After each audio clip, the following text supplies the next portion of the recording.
Hello everyone, and welcome back to Network 27. I'm Alderman Walter Burnett, Alderman of the 27th Ward. I first of all like to thank God for allowing us to be here. Praying for anybody who have passed from COVID, if you lost your loved ones, and praying for those who may have it right now. Hopefully you get over it, and I hope that everyone get their shots. Get your shots, get your booster shots. Get your flu shots. Everyone's giving them out for free. People need their shots, not just for yourself, but for everyone else around you. Today, ladies and gentlemen, we have a great show. I want to thank everyone for coming to the Stay in School picnic. I hope everyone had a good time. I hope that all the young people had a good time, and the seniors. I want to thank everyone who contributed to that. We appreciate all of the public agencies for coming out and offering their services to people. So I just want to say thank you very much. We're so grateful, and we feel so blessed to have so much support for our community. Today we're going to be talking about an organization that happens to be in our ward that help young people to redirect their lives and get involved in art. So ladies and gentlemen, without further ado, let me introduce to some and acknowledge to others Firebird. Firebird is a community organization, and we're going to tell you about the organization in a minute, but we're going to first of all allow these great people to introduce themselves. And of course, gentlemen, I try and be a gentleman first, so we're going to allow the lady to go first. All right, thank you. I'm so glad to be here. Thanks for having me today. My name is Deaunata Reyes, and I'm the Executive Director of Firebird Community Arts. I have been for 10 years. I just made 10 years, so that's real close to my heart. Yeah, and I'm a Tell us a little bit about yourself, Karen. Certainly. Well, I'm a proud native Chicagoan, born and raised here in the city. I'm also a proud product of the Chicago Public Schools and our public universities. I got my Ph.D. and Master's at University of Illinois at Chicago. So I'm like Chicago through and through. And I studied most recently the school-prison nexus, so the way that schools and other institutions can push young people into contact with the criminal legal system or protect them from that.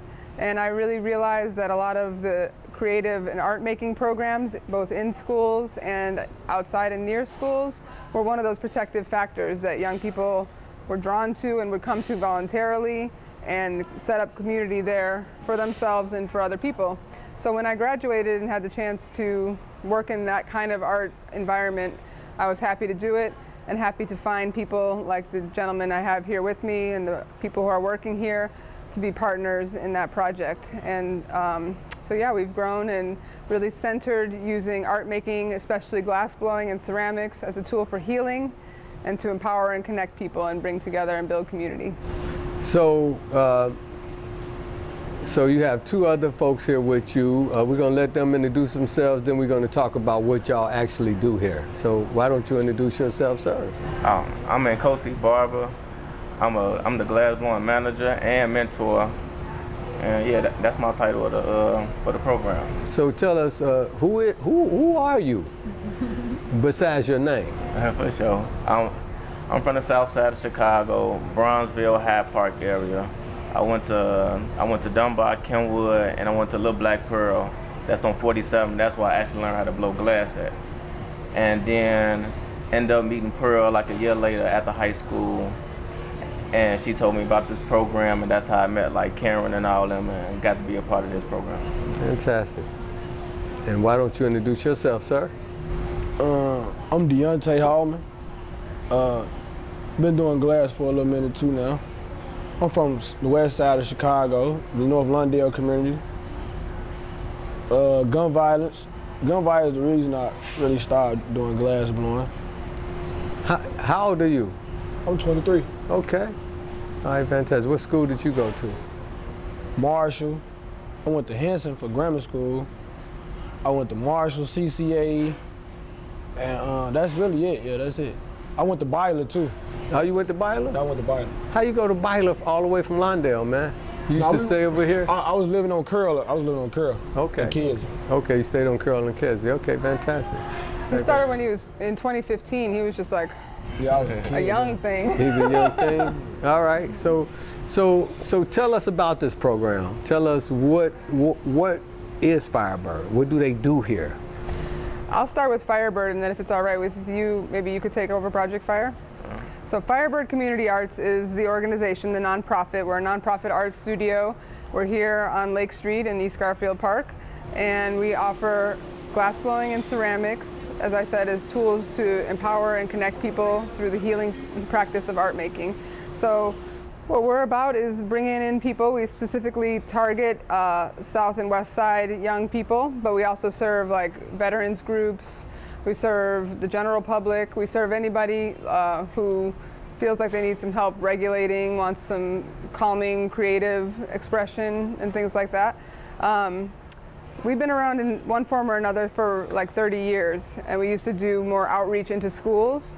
And then once we started having our own studio in 2015, and we partnered up with Pearl Dick, who he mentioned is our artistic director, that's when we started really focusing on using these as a tool for healing. So we partnered with an organization called Healing Hurt People Chicago and piloted a program that Nkosi was the youth instructor in when he started, and Deaunata was in that pilot as well, and that was called Project Fire. So that's our flagship program, is Project Fire, and these young men will tell you about it. So tell us about Project Fire, Nkosi. So we help youth that's been victims of gun violence, or just violence, period. So we come here for like 3 hours and we blow glass and stuff like that. And any type of thing, you can come here and chill if you're having a bad day, whatever. We ain't gonna like force you to blow no glass and all like that. But you know, it's here if you want it though. So, but then the last hour is called SELF. It's an acronym for safety, emotion, lost, and future. So we take that time to like sit down, chill, eat, and like just talk about things outside, maybe how you feeling sad, mad, or just anything. We just really just have our like male camaraderie in there, and just like really get stuff off our chest, and just like sometimes we don't even get to eat together as a family outside of this group. So it's more like a family oriented thing for the self group. Fantastic. So you went through this program. Tell us your experience. So how did you come to this organization? Like I say, gun violence. I was in the hospital though. And Why were you in the hospital? I had got shot 2 times, my hip and my wrist. I went to the hospital in there for like 12 days because I had like a colostomy bag on. So I was going through like a phase, really like like I don't know, like my mind wasn't really focused type shit. I had met How old were you then? I was 14, finna be 15. Yeah, I was 14, Really? finna be 15. Yeah. Okay. And I had met this lady named Artisha. She don't work with us no more. She stopped working, but she was a good trauma intervention specialist for sure. She most definitely held me down. She got me here for real. Like, she saw all the stuff I was going through. I think my mama ain't want to come and see me this day, so I was flipping that. You know what I'm saying? I'm shot. My mama don't want to come and see me, so I'm like mad. All right. So that's pretty slick what you said. You was flipping that. Flipping that. Yeah. So I'm asking you this for the audience because they may not understand what flipping that means. Right. What you mean when you was flipping that? You was dealing with that? No, I was just really like just tripping that, like throwing phones. Really? You know, snatching, like you know the things that go on your chest? Yeah. I snatched those off. Wow. Yeah, I was snatching needles and stuff out my arm because I was just really just ready like to just leave anyway, you know what I'm saying? Because I feel like they was already doing me wrong. And then my mom ain't want to come, so I'm like, I'm finna just go home, you know? And she came in there, rubbed me on my head, was like, you want a job? She was just really just trying to say like all this energy I got, like I need to put it towards something, really, in a way, but not saying that, you know? But like, you want a job? I'm like, yeah. Brought me to here when I got out the hospital, and I ain't like it at first, it's hot, I just got shot. I ain't trying to deal with no hot stuff right now. But like, I most definitely got to it though, like, I made my first thing, I'm like, yeah, I'm gonna mess with it. I'm like, yeah, I'm mess with it. When you made your first thing, what was it? A paperweight. A paperweight glass? Yeah, it's just a ball with color in the inside. You can make it look zigzaggy, like swirl. It depends on how you know what I'm saying, how you come about. Yeah. So if you wouldn't have been here, what would you have been doing when you got out the hospital? I mean, don't get me wrong, you know, on the streets, for sure, on the streets. I'll probably be, if I ain't never met this place, Ph.D, I'll probably be dead. I don't got no friends that's outside, like out, you know what I'm saying, in the world, period. So like, I'll probably been in jail or dead type shit. So when you say you don't have any friends that are out, you mean you don't have any friends that are either alive or out of jail. Or out of jail? Yeah, all my friends, like my crew specifically is in jail. So or you was dead. gang banging? Oh, for sure, for sure. Yeah. So you dealt with gang retaliation and all of that stuff, dealing with gun violence. You can say that. It wasn't really, it was retaliation. It was. Yeah. And so this saved your life. This most definitely, it saved me in a whole lot of ways because I ain't have a filter. You know what I'm saying? You know what I mean by that? Like, I just didn't care about what I say type shit. Like, if, you know how you'll be a certain place, you gotta put on a certain image in certain spots. Like, I want that person. Like, I'm me, period. Like, you know what I'm saying? I'm a curse, I'm talk shit, you know what I'm saying? That's just me. But like, you know, they taught me to bottle it up, you know what I'm saying? Keep it away, you know what I'm saying? Cause you don't gotta be gangster to everybody, you know what I'm saying? That's not the world, you know what I'm saying? The whole world ain't caring about you being a thug, bro. Certain people want to see your business ethic. Like, they want to see how you work, you know what I'm saying? So I'm like, let me go and switch it up. Then a lot of my friends, they just do that. And they don't get nowhere. Like, I don't know none of my friends that got doing nothing that I did. I done went around the world. Those niggas, they got You been around the world? Hell yeah, that's how I feel. I done been a couple places. All my friends, they gotta hustle up to go some places in there. They gotta get that money back when they come back. They taking us places for free. Buying your food, and we might go somewhere, like we might go out of town, right? They ask me to come out, and they gonna pay me for coming out. That's decent, you know what I'm saying? I get to come out and work and get paid. I'll mess with that. Yeah, for sure. So you learned how to make glass. You taught them how to make glass. For sure. And you, it was easy for you to learn or hard to learn? It was hard, cause I got ADHD. So like, I'm always like fidgety. So I might not be listening to you at the moment. I might look like I'm listening, but I'm not even listening type shit. Cause I'm thinking about this, thinking about that, going on with that. But like, I most definitely got into it. It took me though. It didn't take like them not trying to say like they didn't do it. Like, it just took me to like understand, want to listen, and really wanted to grow with this. You know what I'm saying? So you all have so dealing with folks in his you know, with his experience, you all have folks who sort of deal with social.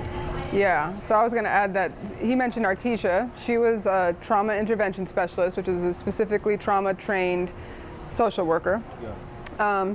And we have a partnership with another organization called Healing Hurt People Chicago. And so while we have evolved and come to where like we got a lot of trauma training, and the artists on our side have learned a lot about social work and how to provide support and services, really our main wheelhouse is the artwork, right? And their main wheelhouse is social work. Yeah. And so we're able to partner together to make Project Fire, and it's made like it's our strongest program and it's their strongest program, because they can get through to people much more when there's a creative outlet, and that makes people trust each other. And then they're ready to talk. And we can do a lot more with the artwork when there's like real talk and real thought and heart going into it, because people are bringing their full selves to the space and able to talk about what's going on. So that self group that Kosi mentioned deals with themes: safety, emotion, loss, and future. And those are the 4 things that are most impacted by trauma. And so a trained social worker, along with a youth who's been trained to co-facilitate the group, basically lead that, so that it's a safe environment. Because sometimes arts organizations will try to be like, let's talk about hard things, but they don't maybe have the training. Somebody could, what'd you say, flip out, or like get triggered, go back into a memory of something traumatic. And like, as artists, we don't necessarily know how to handle that. So having a professional there who can support with that piece really helps our artists focus on the artwork and gives like a holistic care as well. So you started with that program when it started here, Fire, what you call it? Project Fire. Project Fire. And so you came here working, you got hooked up with the young lady and they hired you. Mm-hmm. And so I know you come from the South Side, mm-hmm. and he was 15 at the time. How old were you? I think I was like 21 or 22. 21 and 22. So tell me this: how was it dealing with the young brothers who may come with a little rough around the edges or a little emotion going on? How did you deal with that? You grew up, it's just rough around. You grew up around rough people, so it's just like whatever type of attitude or whatever, it ain't rough to me because that's how we play anyway, or that's how we do anyway. And it's just like all is so normal to me. I grew up around this. Like I said, I'm from Bronzeville, Hyde Park area. Like during this time, my brother was in jail facing murder, so it's like I understand where they coming from. Like I come from that same cloth. I done did some of the same things, and like we might not be like, I might be a little calmer than one of them, but I understand everything that will go through their head. Probably everything they done did, I done had some a part of or did some a part of. So it's like I just want to be that person because Glassblower gave me an outlet and got me, like he said, going to different places. I've been to Germany, I've been all over the United States and stuff like that, got a passport, and that changed my whole mentality and everything. And I just know just that little spark or just that little inspiration to get to somebody else to get that feeling that I got.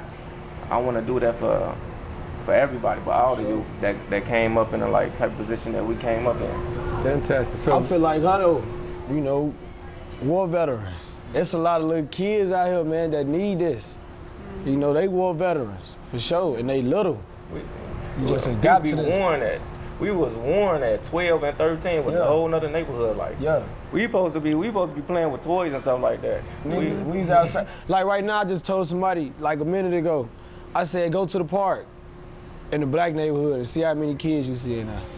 You ain't gonna see no kids. Basketball, that's over with. Cause that's like, I think like they short our future down. You know what I'm saying? Not like in a way like I don't care what the system talking about. I'm talking about like generally like music. You know what I'm saying? Or like other cultures of people. They like shorting our you know what I'm saying? Cause like we don't care about nothing else but just the little kids. But getting a gun, gang banging rap, gang banging. Like, I had a white dude tell me, like, man, I want to be a street thug. I said, why? He said, cause y'all get all the women, y'all get all the cars, y'all got a lot of money. I'm like, bro, that shit don't mean nothing. You know what I'm saying? Real. For sure. So like, it's like a trend now. It's like it's no hope right now. Like for sure for blacks. No hope. So having the exposure and being able to share your feelings with folks kind of open up things for you, huh? I don't even really share my feelings for real no more, bro. You know what I do? Like, if you're a known character, period, in the hood, they gonna know who you is. You know what I'm saying? Then they see you doing good, they like, this dude, like he was doing bad. You know what I'm saying? And he was good at it, but now he like, bro, I'm tired, like I'm just do good. And like I see him doing good, so that's what I do now. I don't even lead by talking, I just lead by showing, you know what I'm saying? So most of my people, like the people who locked up, like, bro, you doing big, like I like that. When I come home, see how you get me in that type of stuff. Like I had a couple, like two of my brothers that I messed with from the hood. I brought them before, you know what I'm saying? One of my little brothers actually worked here before, you know what I'm saying? But life, you know how life is, man, it's just different. So this place really helped. Help a lot of people. Yeah, that's good. Yeah, I mean, what Kosi said about his understanding is like why his role is so important and why he's been promoted up in the organization. And then what Deaunata was saying about how young he started and how younger folks need to come in has led us to, we're trying to pilot a program for 11 to 14-year-olds because a lot of folks report that that's when they started getting, either saw somebody shot the first time, held a gun for the first time, were near violence and those kind of things. So we already worked with the Chicago Foundation for Women to start a women's cohort. So these gentlemen are talking about Project Fire. Early it was just men. And then unfortunately there were enough young women being shot too that we had a full cohort of women, and we were able to fund it and pilot it and get that started. And that has been a really great thing, I think. You guys can add to it or whatever, but having that cohort talk with the men's cohort, share those experiences together and come together has like shifted everybody's thinking, I think.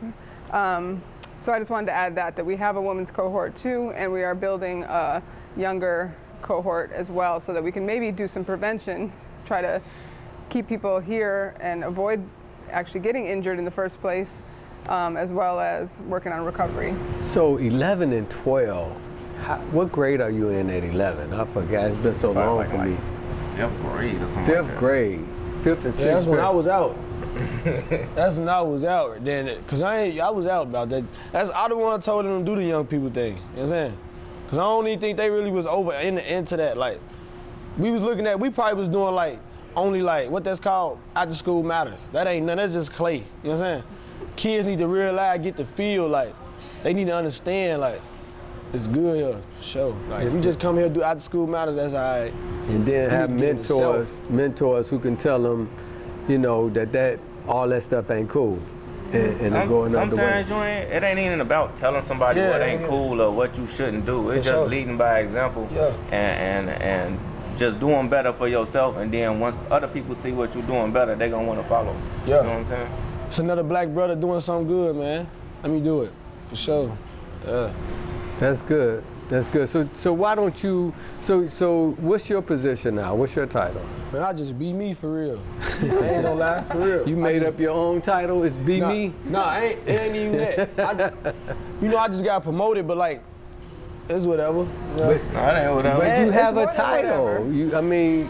I'm a teacher. You're a teacher. Okay. teach people- You're I a teach people how to blow teacher. glass, for sure. Congratulations. You're a teacher. Yeah, That's great. Assistant instructor, and production. So he makes some of our production items that we sell for wholesale that helps like keep the studio running. So like you all the sell product. Yes. Okay, to whomever want to buy it? Yes, everybody should buy their gifts with us. You can buy them on our website, firebirdcommunityarts.org. On Saturdays, we'll be at the Garfield Park Farmers Market. Okay. I think the first Saturday in October. We'll be selling them at Open House Chicago on October 15th when we have invite folks to come into this facility.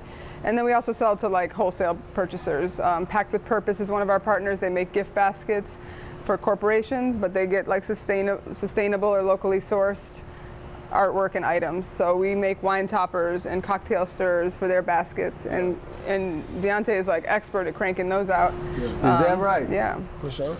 I mean, I do a lot of little things in here, man. You know, I ain't gonna say I'm incredible. I'll say Definitely it. incredible. You're incredible. I ain't gonna say that, you know. It's just life. That's good. And So- OPAL too, we want y'all to get into that. Yeah, so I had to represent with this shirt today. This is one of our other participants, Dentrell Blake, has UPOW, which is a music group and I mean just like a community. It stands for Urban Prisoners of War. Yeah. So that's sort of like relating to how some of the young people here feel like they've grown up in a war zone. Yeah, for sure. Feel like you're prisoners of war. Isn't that crazy? You know, people typically don't expect 11 and 12 years olds to be trying to kill each other or living in a life where they have to worry about, you know, are they gonna get shot or do they have to defend themselves? A lot of folks don't think of that for kids. They just imagine that 10 and 11-year-olds are in school, right?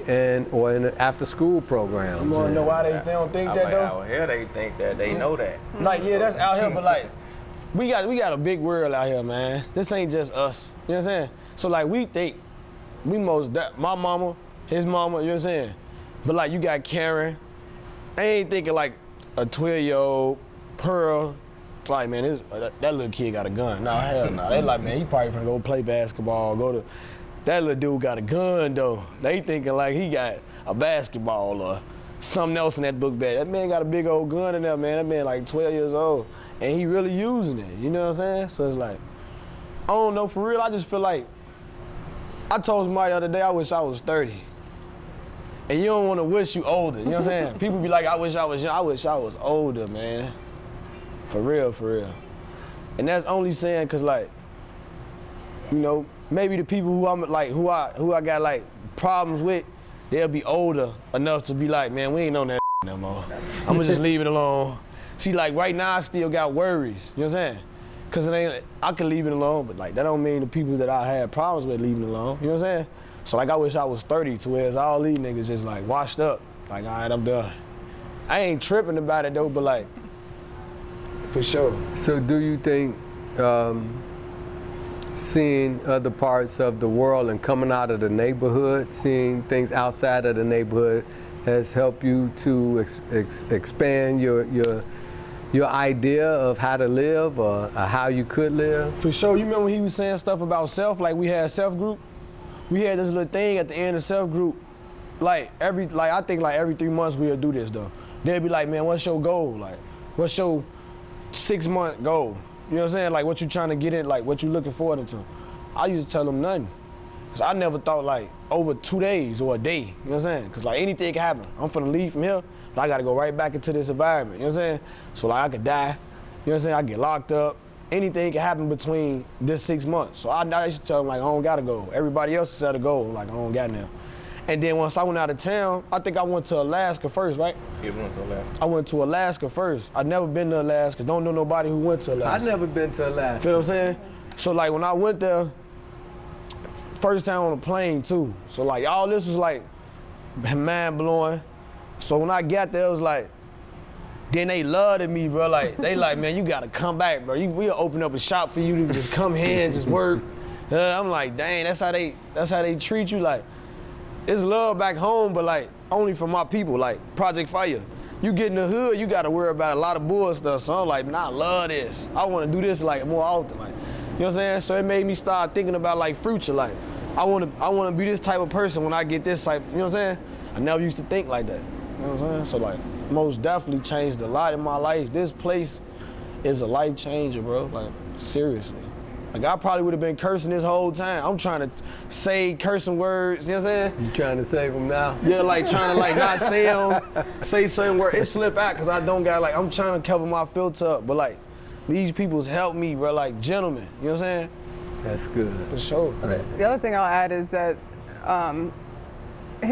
people like Deaunata being able to come out of that trauma experience, he's, you know, come out of the acute moment where they're just like reliving what happened and all the things that happened to us when we experienced trauma, means that like who he really is can shine, because like all the things he talks about, this place gave to him, the community here gave to him, he gives back.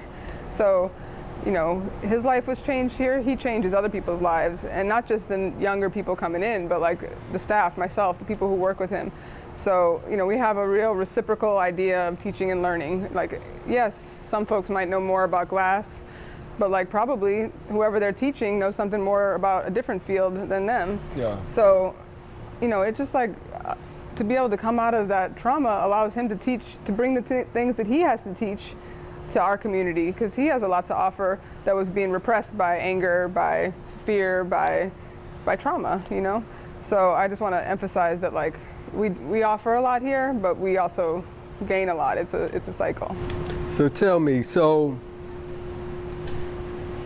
step by step, the young people come in here, then what do you do? I mean, even to back up one step, they meet, for Project Fire, they meet a trauma intervention specialist in the hospital, like Deaunata described. When they're first hospitalized after being shot, they're offered lots of services, including, if they're interested, a job here at Project Fire. They come and interview if they're a good match and can get here and be reliable and that kind of stuff. Generally, we have a spot for them, or a waiting list spot. Then they come in 2 days a week. They work for 3 hours, blowing glass, learning new concepts. They'll start with a paperweight. That's a beginner project, or a bubble, just something simple. While they're doing that, I want to emphasize that like glass blowing is like a real team sport. So sometimes you'll see it in a tourist place, like usually a dude blowing glass by himself. But I rarely see it happen like that. It's like Kosi will be blowing glass, Deaunta's shielding him, so he takes a piece of wood and puts it between Kosi's arm and the heat so that he can keep working without feeling the burn on his skin. He'll, you know, run up and go grab him some more glass on a punty. everybody has to work together and you have to keep each other safe in this environment where you could get hurt, you know? So think about that in relation to you've been on the street in danger and then you come into this place and everybody's keeping each other safe. Well, she's saying, I'm gonna say, think about when you're on the streets and you gotta watch everybody, and then to come to a whole nother environment where you like, Gotta I can trust just be people. cool. Yeah, you know what I'm saying? Like I can trust this person with this is glass, man. If this hit you one time and it's going to your bone, you know what I'm saying? Skin gone, you know what I'm saying? You trusting these people to put this in your hand, by your face, all type of crazy things. For real, like you trusting these people. So like, she hitting on some good details, like for sure, bro. Like you gotta realize trusting her, and it's a big change. You know what I'm saying? Because you coming from trusting nobody to trusting a whole, not saying in a bad way, but a whole different variety of people. Not even your people, you know what I'm saying? So like it's most definitely hard. Yeah, I think that's an important point. We really strive to bring together lots of different types of folks here. So sometimes people like went to college, got a degree in glass, or are a doctor making 6 figures and they want to come learn to blow glass, and they learn from Deaunata, or you know, like it's all types of people here. I'll also add that in Project Fire, but also outside of it, we do ceramic work, which has a different sort of healing effect. So sometimes people are drawn to one or the other. There's something calming about working with clay. It's cooler, of course, and you can touch it directly. So when you touch it, you see the impact of your touch. You don't have to talk with people, but you could be working side by side with people. So there's all these sort of metaphors for the way that we work together. And then after they've kind of got some trust together, you know, the first day they didn't know each other from Adam, so then they get some trust together, then they go talk for an hour in the self group. So I'm Talk about sorry, some real stuff. I'm smiling because when you talk about clay, I think about Ghosts. ghosts. People can't resist. It doesn't look like that here, unless that's what you're into. But yeah. Yeah, fantastic. So I feel advanced now, right? Because y'all started out with paperweights, but I started out with a cup, man. You know, I'm more advanced than some of the, so I got the opportunity to make a cup here. For sure. And I feel what you're saying because, you know, when you put that, when I was dealing with when you all had me to put my glass in the fire, then we took it out, and then you put the board in front of me, it was real hot. I mean, it was almost scary, right? But you guys, you know, showed me how to do it. You showed me how to spin it and hold it, and I couldn't do that by myself. For sure. So I feel what you're saying when you say I had to trust you guys, For sure. right? To make sure I don't get burnt, or burn anyone else. And that's pretty profound, you know, to have that trust and to work together as a partner. And you showed me how to do that. For sure. I tell people all the time, though, before I work with them, like when I grab the pipe, I tell you, like, I'm going to burn myself before I let you burn it. You know what I'm saying? If I actually burn you, I'm going to burn myself. Like, you know what I'm saying? Because I can take it. I've been working here so long that, you know, the burns probably just be like, all right, I got burnt. You probably take it to where you like, you might be going through it, you know? So like, I'm gonna take that hurt for you, for sure. It happens. Folks get burns, but you know, we keep everybody, our clients certainly, and new people very, very safe. And then even the burns are, you know, everybody's very careful here, so that's good. Yeah. So they come here. You take them through the first thing of doing a paperweight. And then after they do that, then what? Then we start showing them different things that they can make with the glass. We start making bases. We start I start maybe sculpting, because that's what I like to do. Just giving them different options and stuff to get their mind jogging of what they really could do, so they won't just get stuck with a paperweight. And then you allow them to be creative, huh? For sure. I made the chest of Cheeto Man on the Cheeto bag, man. You made what? The chest of Cheeto Man out the Cheeto bag. Is that right? Yeah, I made him 2 times. Is 2 times? Sold him like 6 times. Straight? Sold them 6 times. People would buy it and be like, you keep it here. You keep the money.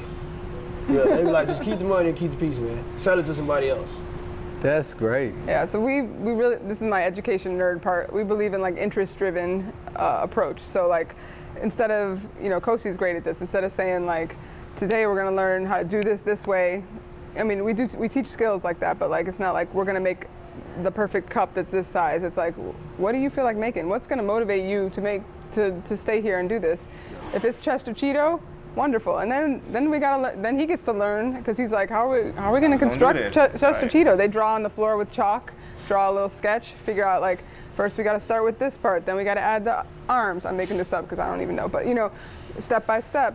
So then it's like a collaborative process that was driven by the interest that he brought to it, instead of like, we're going to tell you top down how you got to do it. Excuse me. That's cool. Well, I tell you this, my little cup, that I made, I was so proud of it. I went and showed all my staff, took it home, showed my wife, even though, it wasn't a perfect cup, right? It wasn't like, straight or anything like that, but it was mine. I made it, and I'm sure that has to make people feel so good and accomplished. For sure. To know that you created something For sure. out of nothing, right? For sure. Yeah, I mean, and now, I mean, to see, why don't you show us some of these things that you have? To see some of these things that you all do, show me some of your work and tell me about it. So I make these mouths, got the teeth, the lips with the tongue out, with the mushroom on it. And I came up with this concept. It was it's about addiction and stuff like that. So I put different vices on the tongue to represent different addictions and stuff. So right now I got the mushroom on there. On other ones I got like the iPhone on there, and my latest one, I put an earth on the tongue, because I've been traveling a lot for the past like 8-10 years or something like that. So, and I'm addicted to traveling now, so I started putting a different concept on the tongue and stuff. Yeah, for sure. And I make these shot glasses too. And this my little unique design with the little color at the bottom and stuff like that. I ain't never seen none like that, so that's my Those are big sellers. Definitely big sellers. Is it? For sure. Yeah? Mm-hmm. So why don't you show us what you've done? Oh man, it's just a little vase, man. It's a little vase. It ain't nothing, man, It's whatever. Yes. For him, it's whatever. He does make spectacular, tall, colorful vases. This one is a more clean design, a small, modern piece. Yeah. Affordable piece. Yeah, we got to have all price ranges. Yeah, for sure. So that's why I said it's just whatever. So, and I see so many things here. Now, you show us some of the clay. Yeah. What you so do this with is the one clay? of. This is Darshanae's mug. So she has been working on making mugs, which is not the easiest form. It's a two-part thing where you got to have the handle and the body. You also got to make sure it holds liquid. Doesn't have any little openings in it. So this is one of a series of mugs that she made out of clay. A lot of the young women in the Project Fire group have gravitated more toward clay. And flame working. Yep. So flame work. What's the difference? I got a chain for flame working. What's the difference? What's flame work? Flame working is it's like the how can I say it, like the little Can I brother cut of glass. it? Yeah, I'm for the show. It's It's like a small glass blowing table. So we blow glass with big pipes. Right. It's like using glass, just glass. Little chopsticks. Yeah, like chopsticks. You rolling up the glass, making like chains, earrings, bongs, beads. Yeah. Those right there if you want to. For sure. You know what I'm saying? Really? Small scale. And more detail, like very tiny details to it. So I wish it was this one dude that still worked. His name was Cam. That man had all type of creatures, spiders. Yeah. He had a scorpion that blew me away. I ain't even know you can get that neat with that type of stuff. Yeah. But they most definitely got some raw stuff for that. Fantastic. So tell me, if people want to get involved with you all, how would they get involved? If they want to donate, do people get to volunteer here? Absolutely. Or if they want to learn how to blow glass, if they want to have a event here? Yes. Right? All of the above. So if folks want to volunteer, we have like events, or we'll have like a cleaning day or something like that where folks can come in and help. Otherwise, if folks want to volunteer, we'll often say, if you can take a lesson from one of the young people just to position yourself as a learner first, that's a really good way to come into the community. So that's one way you can become involved. You can sign up for our newsletter on our website at the bottom of the page, firebirdcommunityarts.org. You can do your birthday party here. You can do any sort of private party you want. We have corporate team building, and those all help support the studio staying open and sustainable, but also gives teaching jobs to folks like this, so they get paid to teach that. You can donate. We are a nonprofit, 501c3. If you donate, that's tax deductible, so that's also at the website. The store I mentioned is there. You can buy artwork there. You can also commission a special piece that's unique to you. I know we're working on the commission with the Alderman here. And as I said, you can visit us at the Farmers Market at Garfield Park, the Garfield Park Farmers Market at the Hatchery, and also at Open House Chicago on October 15th. A totally free chance to watch glass blowing from 10 a.m. to 5 p.m. You can drop in. You could pay to make a pumpkin if you wanted to sign up to do that. Yeah, so those are some of the main ways. And then I know you all have Instagram and websites that you might want to share for your artwork. No, I don't really. You can follow me on Project Glassmaniac29 for sure. So, yeah. Glassmaniac29, is it .com or? That's Oh no, that's my Instagram. Oh, Instagram, okay. All right. So you can see what's new, and then if you want something, you can get it. Yeah. Fantastic. So that's great. Well, I want to thank you all for joining me. For sure. Please, folks, so tell us your address. Where are you located? Yes, so we are here at 2651 West Lake Street. We are in the process of looking for a bigger facility that will be owned by us, our forever home, and we are looking to stay in this area. So how much square feet are you looking for? Right now, this space that we're in right now is just under 4,000. We would like a 10,000 square foot facility with outdoor space for a healing garden. We have an architect from Wrap Architecture working with us to help design that. And we're just, working with the city, and we'll be starting a capital campaign to fund that. So look out for that, because we need, these fellas know that we need to be in a state-of-the-art facility, doing more with what we have, and serving those young people, the younger age group, like we want to. And just have more opportunities. So We gotta keep traveling too, man. That's Yes. the key thing. Travel. keep up that travel addiction. So I want to thank you guys for coming on the show. Thank you for sharing. Thank you very much for working in this program, both of you all of you all, to help our young people deal with their trauma. They say hurt people hurt people. That's fact. So you all are breaking that. You're breaking to hurt people. You're breaking it to hurt people, help people. Yeah. And that's what we need to start saying and need to do more of. And I'm learning a lot. And these products are fantastic. I mean, people should get on the website, buy some of these products, buy them for Christmas, buy them for gifts, give them to folks. Help somebody, right? This will help people in our neighborhood. And if you know some young people who need some help, maybe bring them by and see if they qualify to come into the program. So I just want to say God bless you all for what you're doing.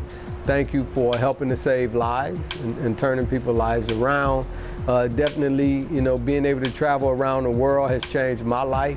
Gives me a different perspective on life, and then, coming from Cabrini Green, it lets me know it's not just about Cabrini, right? There's a whole world out here to see.